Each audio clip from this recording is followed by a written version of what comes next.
I wanted to diversify my risk as much as possible. And so I started trying to look at like what are some of the options that exist here to commercially like to own a property but to lease it out. So I had a friend who I was kind of looking it up with, started looking at additional properties, and I came across the guys I worked with to get a property, and the terms of the deal was just fantastic. And so I just wanted to make sure I closed on this one, and then I'll take my time and figure out if I wanted to do another one. So, but it was primarily diversification. Sam is a staff engineer, a finance guru, and he's a property investor. He might also be a millionaire. What was it that convinced you to enforce your roots here? I bought properties before in Nigeria. Okay. So it wasn't like completely new. It just seemed a lot more straightforward here. I can say that it's a lot.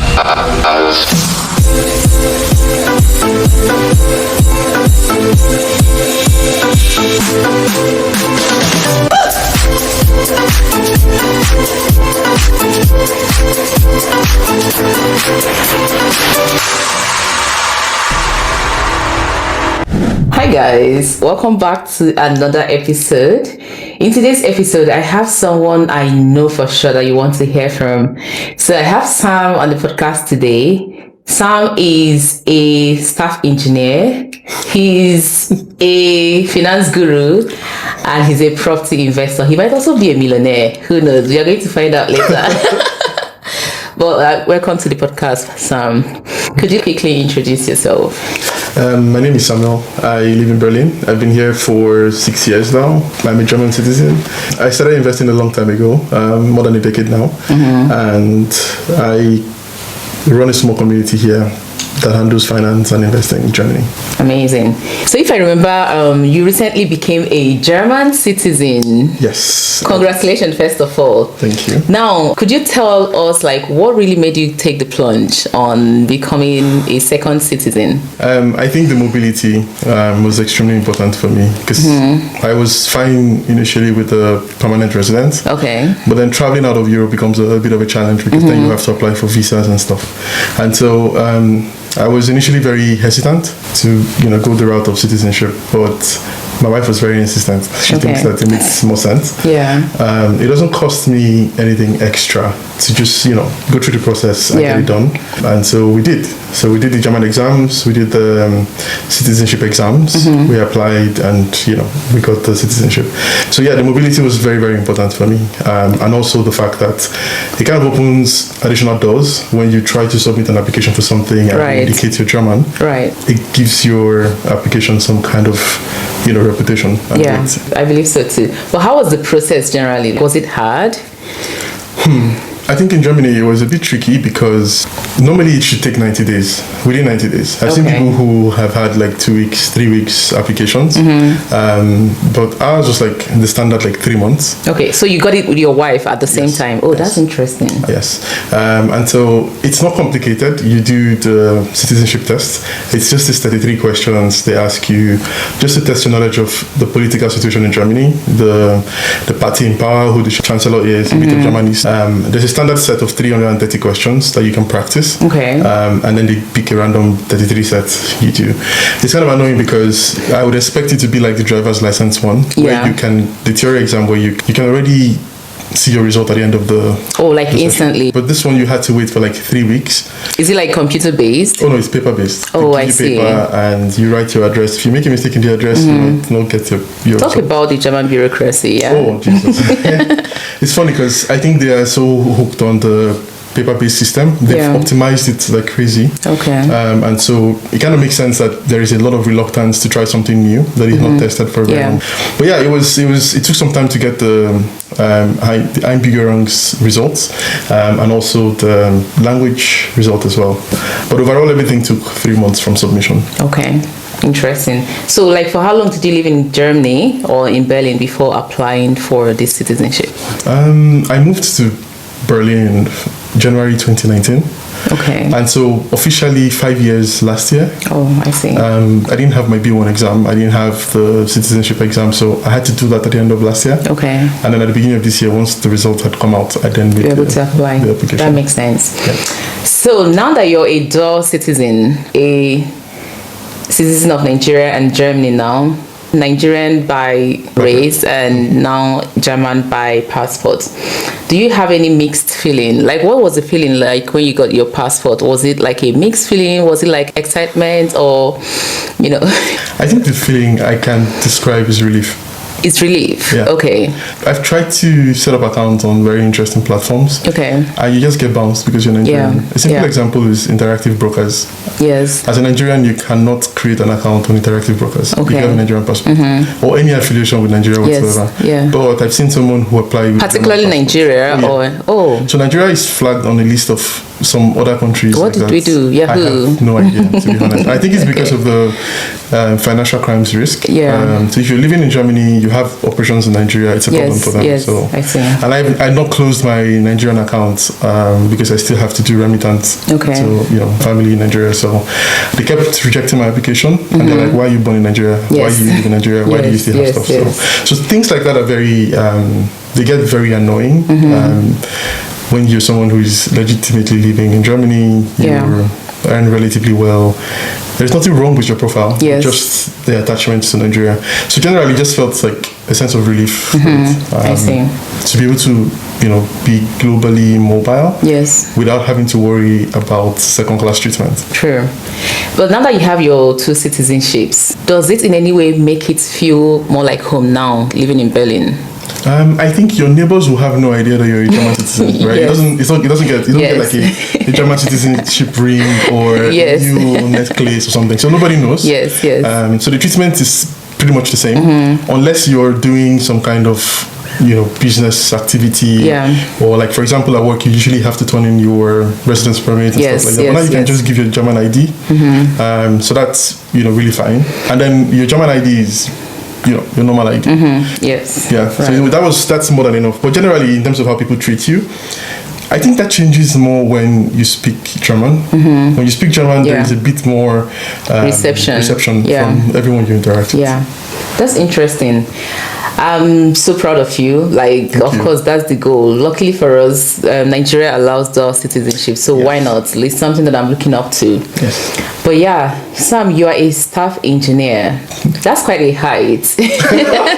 Is it? Yes, it is. I want us to get into that a little bit. But before we do that, I want us to go back to the young Sam. Like, how was it growing up? And I just want to pick your brain and see how the journey started for you.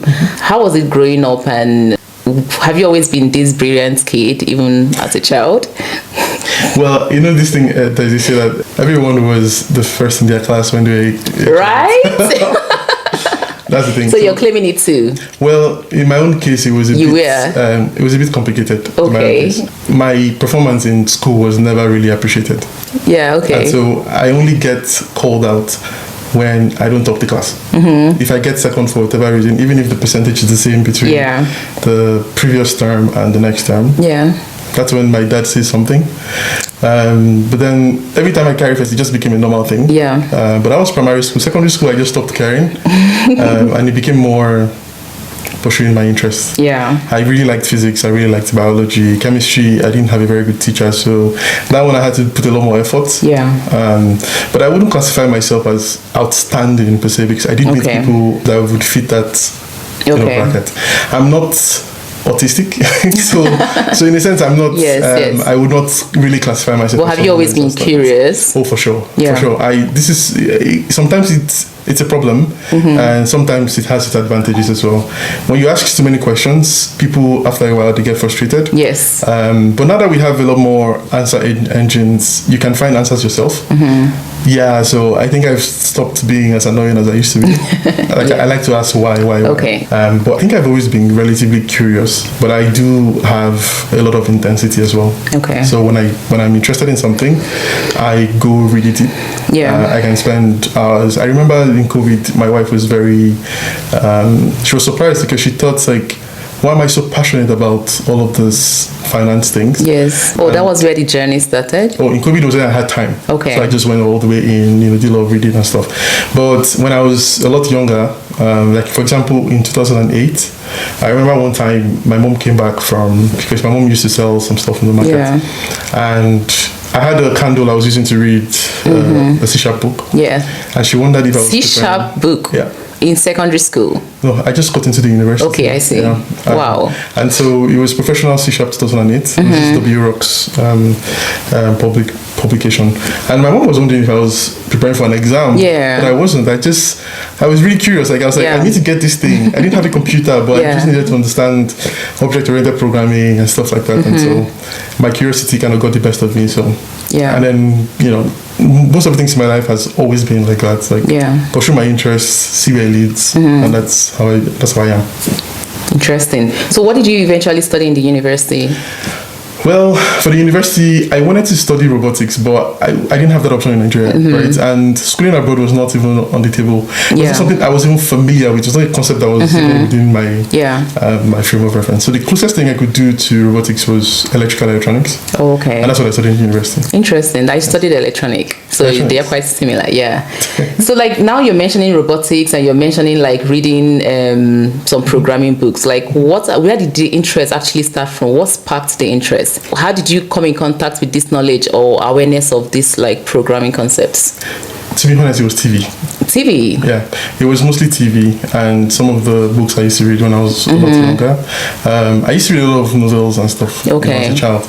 But cartoons, I was particularly interested in cartoons that showed robots. I had access to some toys and stuff like that. So playing around with the electric motor was something that was very fascinating to me. Trying to find the ways to like, how do you get a robot that you cut out of Dunlop slippers to work? Right? Yes. To be able to produce a car with cartons or with this milk tins, stretch them out to make cars and then try to make them automatic. Yes.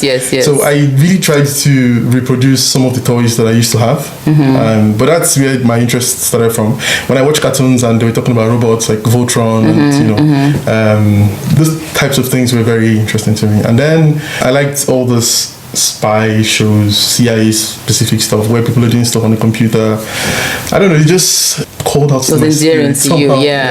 Till now, actually, I still seek out those types of shows because somehow they put me in the right or in a particular frame of mind. And I think that's the direction that most of my own life's trajectory took. I got interested in it and then I tried to go into the university to, deepen my knowledge on electronics and potentially do automation.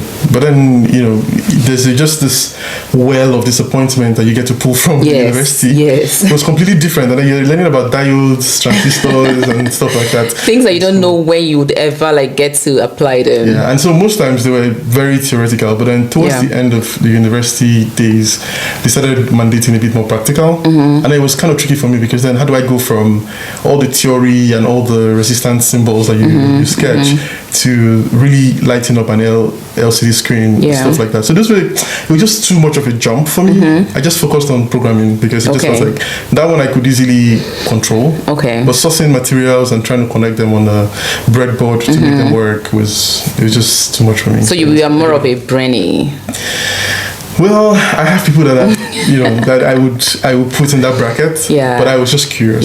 Like what I mean, like there are some people who are more hands-on. There's me, I'm a brainy. Like I just would prefer intellectual things than physical things. So some people are just like that. I've gotten near electrocuted before. So in a sense, I think it was more trauma. I see. It's exciting for me. I used to do it a lot as a child to try to cut things up, try and make them happen. But when I got to university and you try to do stuff on the sparks, stuff like that, you become a little bit careful. When you write software, it's easy. If not the memory, you just restart the computer. For physical devices, you could really get electrocuted. You could set the house on fire. And I did. I actually did. I remember my first day in the university, I came back home and I needed to prove to my family that I'm now an engineer. You now have an engineer. So we had one of our bulbs that was bad. So I opted to fix it by myself. I knew the live and neutral, and you learned fast. So I confidently went to fix the wires. I set up everything and then I went to on the switch and then it sparked and caught fire. Wow. My siblings were laughing at me. They were calling me quack engineer and all of that. My dad said that the important thing is that something happened. That's the thing. Something happened, but I always consider those things now a teaching experience. Yes. Because for me at first, I was always very scared of changing bulb. Yes. I have to make sure that the socket was switched off. Yeah. And sometimes when the bulb goes out, and I wasn't sure whether it was on before or not. Yeah, you have to cross check. And then I started learning about insulation. Right? Yeah. You try to make sure I'm properly insulated and all of that. And then even testers too. And for some reason, the grounding in Nigeria was very terrible. It is. Yeah, so it is. Even my phone, sometimes you carry your phone and it just shocks you. And you're like, oh boy. So things like that, they made me very sensitive. Yeah. But if I had a bit more controlled environment where I had access to, and not just with safety, like with safety measures, because then I usually, for programming, for example, it was easy to go to the computer resource center and just, put in your flash drive and then you start doing what you want to do. But for hardware, the labs were always locked. Yes, so you don't have like access all the time. Yeah. You don't have money, so you can't buy all these things and put at home. Yeah. I just didn't bother. I just gave it. Gave it up. In my defense, though, I usually tell people that I studied electronics, so we deal with low voltage. So you can't be calling me. Yeah, I tell people I'm an engineer. I design the systems, but I don't. Exactly. That's a technician's job. Okay, so now you've been playing around with the robotics topics and all the programming, and can you tell us how you got into the programming core? Like, how did you advance in the programming learning? I ran into someone who was programming when I was in the university. I was coming back from school. I used to go into campus to pick up almonds from the Senate building. And I was coming back one of those evenings and I saw someone writing computer program in the hostel. But from the perspective of someone who was coming from outside, it just looked like there was a TV in the hostel. And it was kind of strange. I came there called hostel in Futa. And so I went there, knocked on the door. I looked at it wasn't like a video or movie or whatever. It was just somebody moving some stuff on the screen. And I asked like, you have mind though, like you're really connected. How did you manage to get the monitor or his TV into the... And it was monitor those days. There was no flat screen. Wow. No flat screen. It was like a proper like... setup. And so he told me that he was writing a program. It was in Visual Basic 6. And he told me about his uncle in the US, and I worked in as I think it was like some kind of cybersecurity engineer or something like that. This was a long time ago, 2008. And I was asking him what he was doing, and then he explained the software he was trying to build for me and all of that. And like it blew my mind. So I sat down, I asked him if I could sit. He said I could sit, and I sat down and I just watched him do stuff. And then the next day I went to the computer resource center and searched for Visual Basic 6. Oh, your school had a computer research center that was working. It was new. Okay. It was new. There was internet access. It wasn't as fast, but I couldn't kind of go and use the catalog in the library. I wanted to install. I wanted to get the feeling that I had the night before. So I went there, looked for Visual Basic 6, found the installer, copied it to my flash drive, and then I tried to install it on the machine and then played around with it a little bit. Tried to figure it out without even reading the manual or stuff like that. It was later when I left that I realized like, okay, it might make sense to read a little bit about it so that it's a lot easier to move around. So I did spend some time reading about it. And then Yahoo Messenger was very active then. So I had people I was asking about it on the internet, right? I was asking like, how does Visual Basic compare to Fortran, for example? If I wanted to build a game, and someone just replied with laughter, like he was just laughing, and I'm like, what's so funny? And then it was like you guys still use Fortran, and it was like, no, nobody writes games with any of those things. That's C++. And if at all I wanted to use something more distributable on Windows, I should consider using C#. That was the first time somebody mentioned it to me. So I tried C++ for a bit, spent some time with C++, but I realized at the end of the day that C# was a lot more approachable in terms of the syntax and stuff like that. So when I was going home for holiday in 2008, I printed out an entire C# book. All the money I had, I took it, printed it, double-sided printing, took it and went home.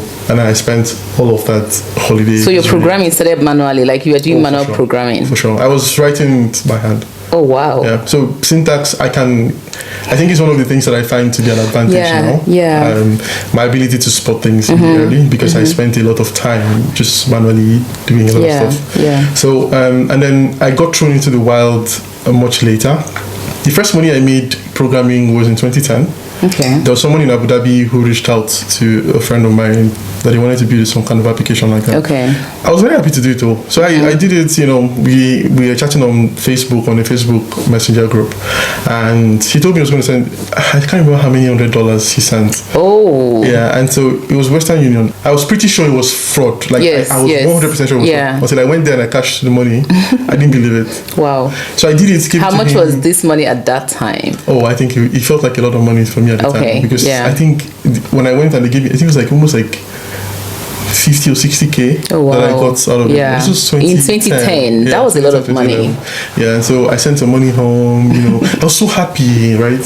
And then it just became clear to me like, oh, there's something here. So I started to double down on it. But I got thrown into the wild in 2012 when a friend of mine, the same guy who was programming, told me about this Land Records Bureau project. Okay. It was together with the UNFAO. They called it SOLAR, Solution for Open Land Administration. Okay. And so it was an enterprise Java setup. I never used Java before. So I just looked at the syntax, was similar to C#. And so I spent all of my time going over the code base. It was complicated it was one of the most complicated setup I've ever seen.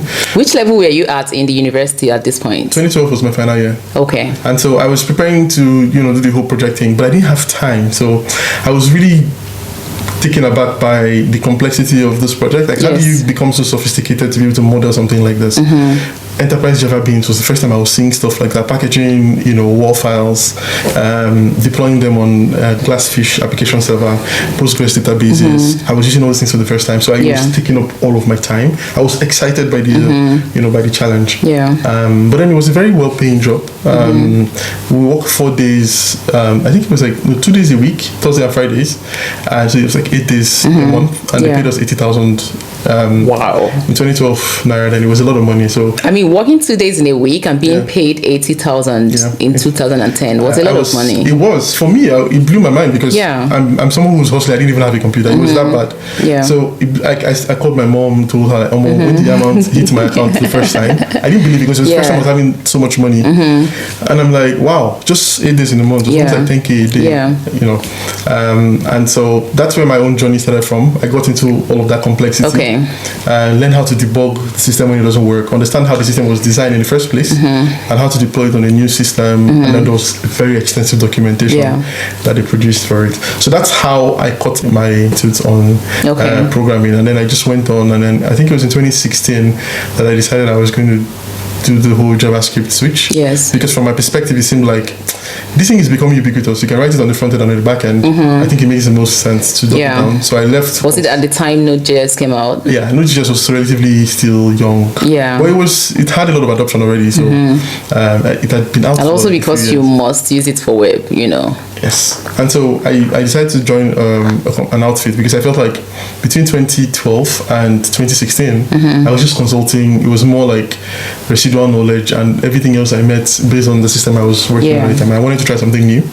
So I moved to Kano. Okay. And then I joined eHealth. I started working with Node.js. Okay. So you moved to Kano because of the company? Yes, because I got an offer to resume at the company, and then I just decided to move. Okay. So, but I think it was one of the most important career decisions that I've made in my life. It was the most consequential. I left a lot of money on the table because of how much I was getting paid at the time. My other brother thought it was a very stupid decision. But I could see the direction that the industry was going, and for some reason I couldn't say no to the drive, whatever it was that was pushing me to make that call. I just decided, this is where the industry is headed. I need to skill up, right? Particularly with this technology, and I need live experience. I didn't want to go to Lagos, right? So I went to Kano, joined. Oh, why not? I mean, Lagos, I've always known Lagos to be the tech hub of Nigeria. They've always had more opportunities. So why were you resisting? I think I've had very nasty experiences in Nigeria. Okay. Lagos, I got beat up once. Pause for a second. If you're enjoying the video so far, go ahead and hit that subscribe button. It really helps us keep creating the kind of content we hope you love. And hey, if you're thinking, I would love to be part of this, then don't hesitate. Scan the QR code you see on the screen. It will take you to a short form where you can submit a request to be a guest on the show. Whether you've got a story to tell, something you're passionate about, or you just enjoy good conversation, we would love to hear from you. This space is all about real people, real moments, and meaningful connections. And there is always room for one more at the table. All right, let's get back into it. When So I was it holds a going bad memory for you. For sure. When I went to pick up my YX certificate, I was Yeah. applying to the university at the Yeah. time. This is in 2007, and I got robbed. Like, I don't have money. And you're still robbing me. It didn't make any sense. And there was still violence. You slapped you on the face and all of that. It was Agberos in Lagos then. So since then, I was kind of really scarred by it. So moving around in Lagos, I was always a bit like, I was very tense. Yeah. So I didn't. So you moved from Lagos to Kano. So I moved from Lagos to Akure to study. Okay. I started working in Akure. I was stationed, or I was transferred to Lokoja for a bit, and then from Lokoja I moved to Kano. But while I was in Lokoja, I got to travel a lot around Nigeria. Yeah.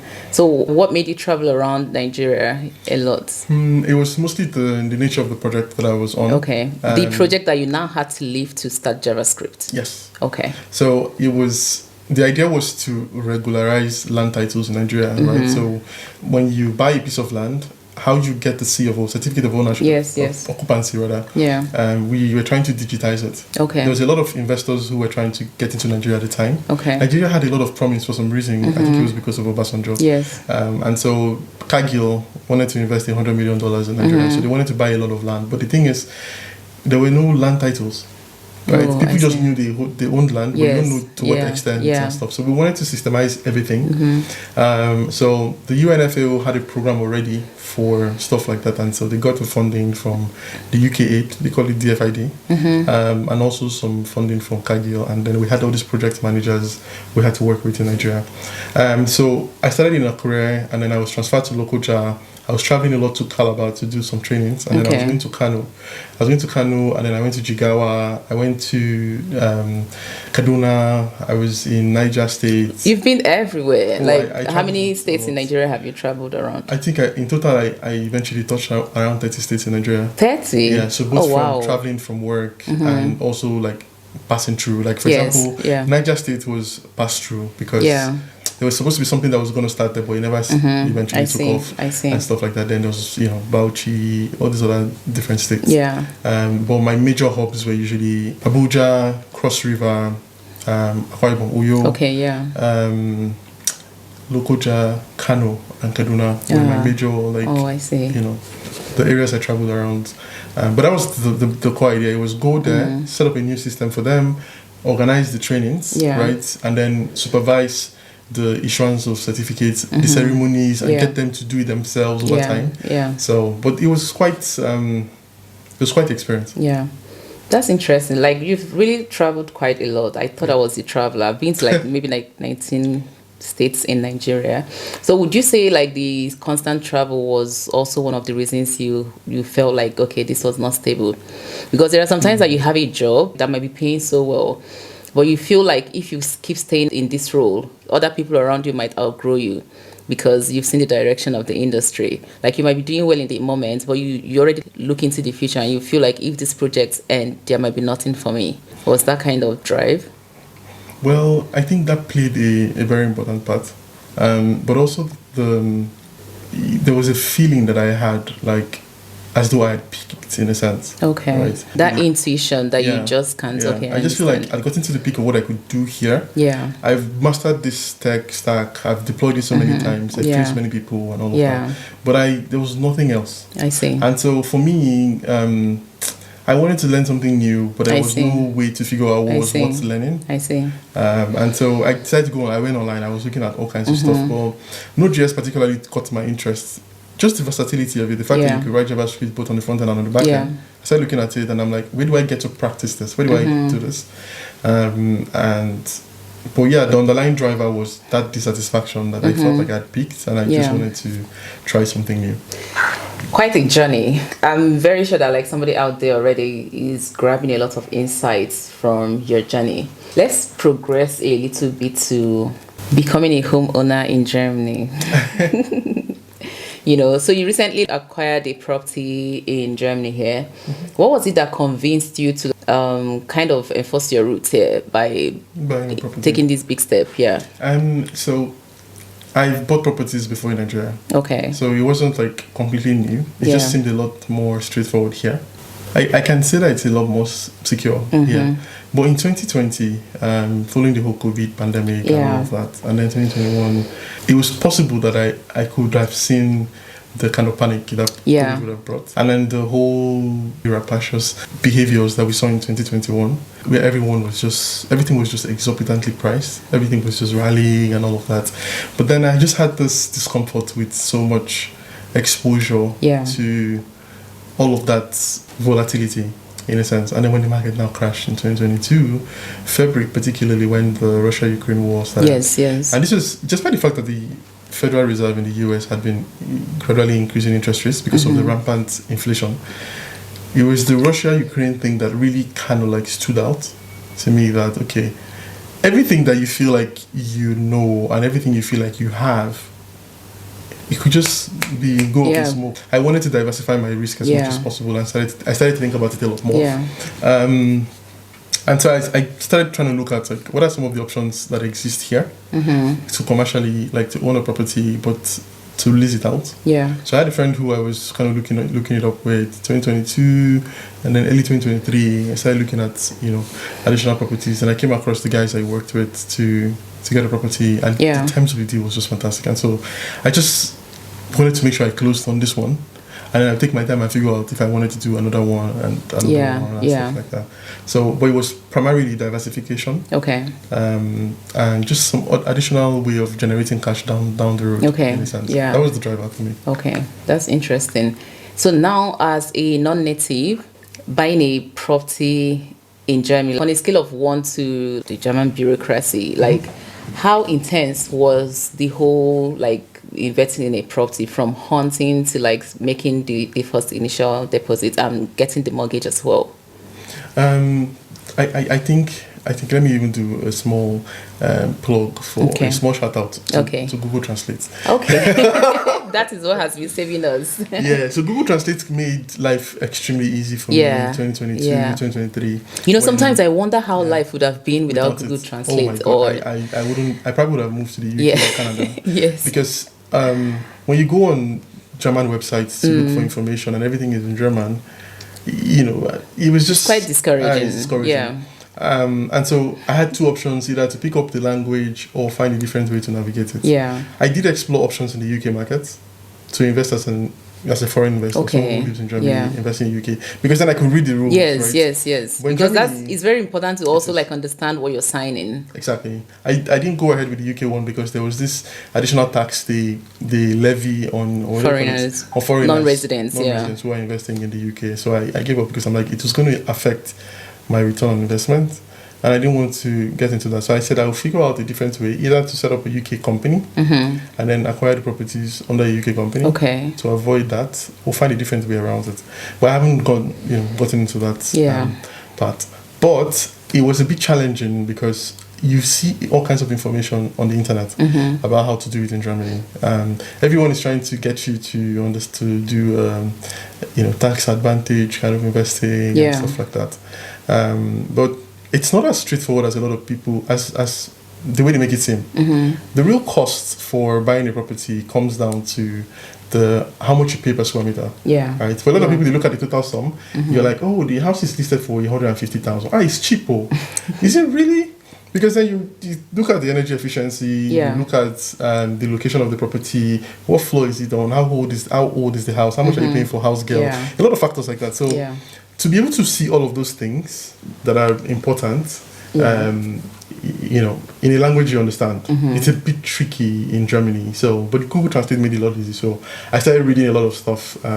How do you value a property in Germany? How do you determine what a reasonable price to pay was, and the importance of relative pricing, like how much properties are priced in that same locality. How do you know this is a deal? Right? It's not enough for you to just say, oh, I want to buy this and the price is 45 euros and you just pay 45 euros. Yes. How do you know it's a deal? Is it on sale? Stuff like that. So, and then I came across things like subsidies. I came across tax advantage. I came across depreciation, and finding a way to find deals that has that overlap, just like a pie chart where everything kind of comes together. You find that sweet spot in the middle. When you say subsidy, like are there properties that are negotiable? In Germany, yes. there are projects that are negotiable in Germany. Okay.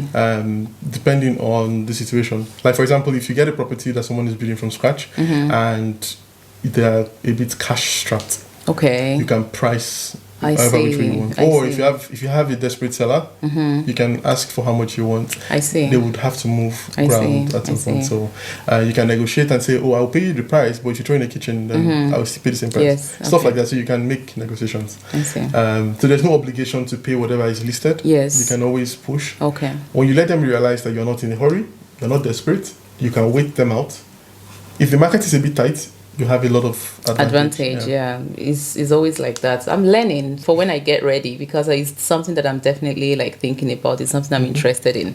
Also because I feel like the risk, it has lower risk compared It to does. some other investment options. It has lower risk. It has a longer cycle. Yes. Like the financial markets, the stock market Yeah. has a shorter cycle. In the past, we used to have companies that have the 10-year cycle of a typical company is 10 years. Like the cycle where a company goes from, Yes. it was it was initiated, you found a product market fit, it started growing revenues, and then at some point it peaks and then it starts to taper, Yeah. and then it starts to decline, right? So Yeah. it's usually a 10-year window Yeah, on average. okay. I think that time frame has even starting to shorten Okay. somewhat.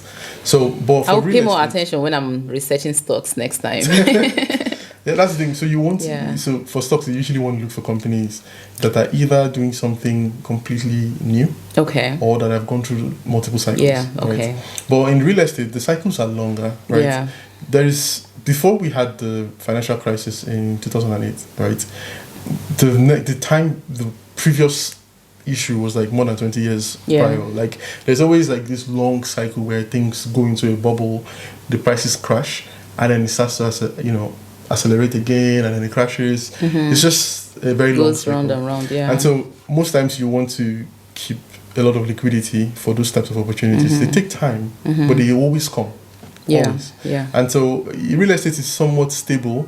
It doesn't perform as well as stocks or as well as Yes, gold, but it's more stable. but it's stable. Okay. So it's you need that trade-off between both, and it generates cash as well. Okay. So in the whole process of scouting for your property and investing, I believe you must have tried to make your research, seek advice from people who have done it already.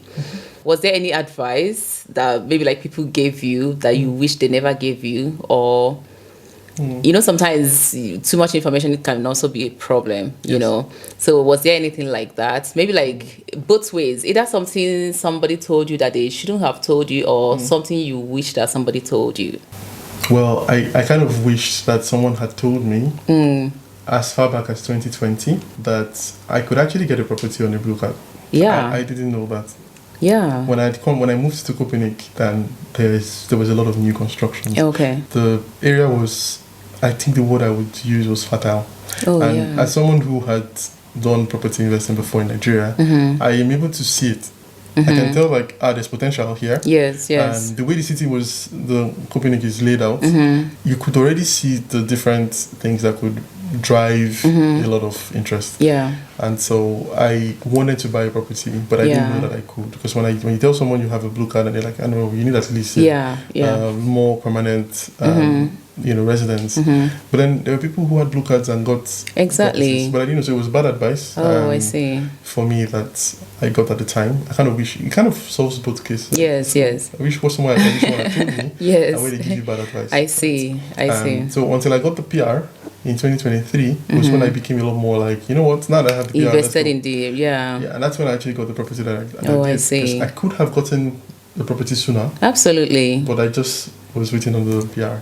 I mean, because blue card is also very powerful. It is. It's It just like more for skilled workers, and not as permanent as the permanent residency, but it's just the same privileges. Yeah, and I think it also depends on where the market cycle is as well. Because Yes. I remember then, the rates were so low. Yeah. Like you were having 1%, 0 point something percent rates. I still have friends who locked in 1.2%, 1.1, 1.15, 1.3% interest on properties. How many percent was it on your own? mine, I eventually locked around 3%. That's still good. Yeah. And so I was very pained by Yeah. it, because then I just realized, like, I get the idea that banks are usually a bit more worried about blue card holders. So if you have a bit more cash, Yeah. you give them a bit more, like, we can give you this property. Yeah. But on a blue card, you have 4-year window where you have to renew. Yes. And then also, if you lost a job for some reason, you have a fixed time where you can stay in Germany. So it was kind of risky for them. Yeah. But I think that I wish that I'd gotten the property sooner. I probably would have closed on a lot more deals to lock in that rate. Yeah. On the other side, there was the risk that the property prices were unreasonable in 2021. Everything was a bubble, like it was just. What was the overpriced. reason? Did it have anything to do with the Ukrainian war? So I think that the bubble was because of COVID. There was a lot of money that was pumped into the economy by government stimulus. Right? Okay. So people were flush with cash, right? People were still at home. They couldn't travel, so they had built up a lot of savings. I see. And everybody was just itching to get out of their houses. Yeah. So there was a travel boom. There was a spending boom. So there was too much money in circulation, and it just culminated in the whole inflation craze at the end of 2021. And then 2022 came by, and then we had that mini recession. Germany has not recovered from that. I know, we're still feeling it. Yeah. But anyways, now you are a homeowner in Germany. Wow. How does it feel to be a homeowner? Well, I used to feel like I'm one of the few people that has a slightly annoying perspective. Don't tell me you're indifferent. Well, not quite. It's more like, at the end of the day, as long as you have a mortgage on your property, you're relatively still renting. Yes. The only difference is that, someone's like, you're building equity, blah, blah, blah. And I'm like, just miss your payments first, right? Yeah. So for me, it's usually that the benefits that come from owning the property. Yes, yeah. So you're having the government help you pay down the debt. Yes. You have a tenant, you have the government subsidies and all of that. So those things, they help. And then also the cash that comes from, collecting rent. So are you making extra, like after you pay your mortgage per month, are you still making extra? So what you try to do as much as possible is to, you try to defer your cash flow positivity as much as you possibly can. That is how you get all the tax advantage in Germany. Okay. Right. So you can say, for example, I'm going to price my property. If my mortgage is like 1,800, I will price my property at 1,600. Okay. Right. And then. So you down price it. So to be honest, most cases it's usually driven by the average rent in that area. Yes. And also the government provides like this guide for how you should price property, so that way you don't get sued. Yes. But in general, you would usually want to, right off the bat, if you're coming from Nigeria, you want to make sure that the rent you're collecting is more than the mortgage you pay, so you can actually be cash flow positive. Yes. Even in the US, people do that. In Germany, it's a bit trickier, because then once you declare negative cash flow, right, you already start to get some money back from the government. Right? Okay. And even the mortgage, the interest you pay on your mortgage, the government gives you a significant portion of that. I think almost all of it they give you back. Wow. And then if you did something that benefits from the subsidy program for energy efficiency, you get that as well, because when you moved into the house has been moved into, you get some cash back from the government, 18 to 20k or something like that, depending on the program that you signed up for. So there's a lot of money you get, right? Yes. And also your tax rates also gets lowered as a result of you owning a property. So those are the kind of things you combine, right? At the end of the day, you are kind of like cash flow neutral once you get your tax returns every year. But it just helps you pay down. So for me, it's not that much of a big deal. For some people, it is. For me, it's not. I just like the fact that it gives me that feeling of like ownership. Well, I won't call it ownership until I own it outrightly. Yes, but it is yours. Like you are the owner. True, sure. Yeah. That's a fair point. It's a fair point. I see it as an instrument. Like I see it as a financial instrument. It's like when I own stocks, for example. Maybe the first time I bought stocks, I felt like, oh wow, I own a share in this company. But for real estate, it's similar for me as well. Like I just see it as another instrument that you own. And it has the capacity to change. That is not fully yours until you sell, or like kind of, yes. Something like that. So it's a nice feeling for people who are doing it for the first time. Yes. And that's okay. That's totally fine. For me, I see it as an instrument, and I'm also unbelievably objective about it. Okay. Right. So Okay. I don't buy into the sentiment of like, oh, I own the house, so I can, when I move in, it's my house. And like, fam, you're still paying rent. Right. You just Yes. changed your landlord. Yeah. Right? Yeah. So for me, generally, I tend to be very objective about the whole real estate thing. And it kind of makes me a little bit brutal when I'm deciding on what deal to close or not. For some of the people who try to force a deal down your throat, they're like, oh, 6,000 per square meter. I'm not paying 6,000 per square meter. And they're like, oh, that's the price everybody's paying. That's what everybody else is paying. I'm not paying 6,000 per square meter. Like, I can be very, if I look at a location and I'm like, this thing is in the bush, right? I get it that there's some future projects, but I can negotiate. So I'm not in a hurry. Okay. So I cannot be taken advantage of by some of these people. Okay. And that's the advantage that gives me. But if I'm someone who is really keen on owning a property and I just go for anything, there's a risk that you get exploited. You get a very bad deal, but they package it really well. Okay. And that's something I think everybody should be worried about because in Germany they package things a lot. Yes, they do. Yeah, they tell you, oh, you don't pay any money down. They can package it in such a way that. But man, when you look at how much you're paying, like how much it really costs you over time in terms of like the interest payments, what your effective interest rate is, you would realize that it might be a lot more expensive than they make it seem. I was actually going to ask that because I mean you got a very good deal, 3%. It's around 3%. Yeah, there are people like mostly I think it's mostly around 4% or even more. Yeah, that's the rate. The going rate now is around 4.2%. Exactly. And like when you're speaking with agents about properties, they hide a lot of details from you because they just want to sell. They want to sell their business. So what are some of the advice you would give to people out there who might be interested in like getting into like properties? What are the things they should look out for when they are having these conversations with their agents? So the first thing I would say right out the gate is always look for a second and a third opinion. Yes. You should get advice from someone who does not have any interest in the property that you're trying to buy. And so, for example, if you use one agency, one Immobilien, right? One Immobilien GmbH, and you go and double check with Hippo Friend, right? Like, okay, this is the property I'm trying to buy. These are the terms of the deal. What do you guys think? Does it make sense? They would also check. They tell you, oh, on average in this area, this is what property prices are going for. This is what this is. This is what this is. And this is your financial situation. Oh, we think you can actually get a better rate, or we think that this price is unreasonable. Stuff like that. So, and you can get a third opinion as well. Then on the other hand, I think that you should always show a lot of patience. Once you drag your feet a little bit, you are very insistent on specifics. They know that they're not dealing with a novice. As a result, they are more inclined to be more forthcoming with information. They try to impress you. They try even more. They try harder to give you more information. And sometimes, because of the knowledge that you show that you have, they'll be more open. And chances are that they would try to strike a deal with you. They will make you offers, right? And tell you, what if we throw a kitchen in, as part of the price? So you don't have to pay anything extra.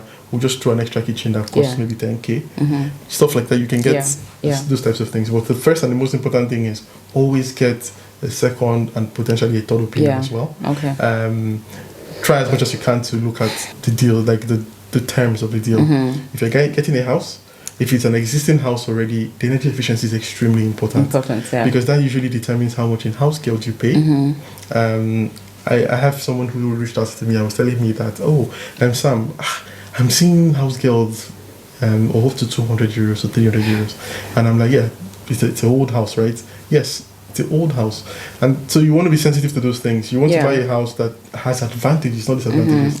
Don't buy a house and don't buy a property. I'm not going to say never because some people are able to make it happen. If I go to look at a property and the apartment is on the 4th floor, there is no elevator. The building was built in 1903. It's already like in negative. I'm not even going to continue, right? And so these are kind of issues because I cannot control the construction of an elevator in the building, right? And that's even going to be a lot more cost in terms of house girl contributions.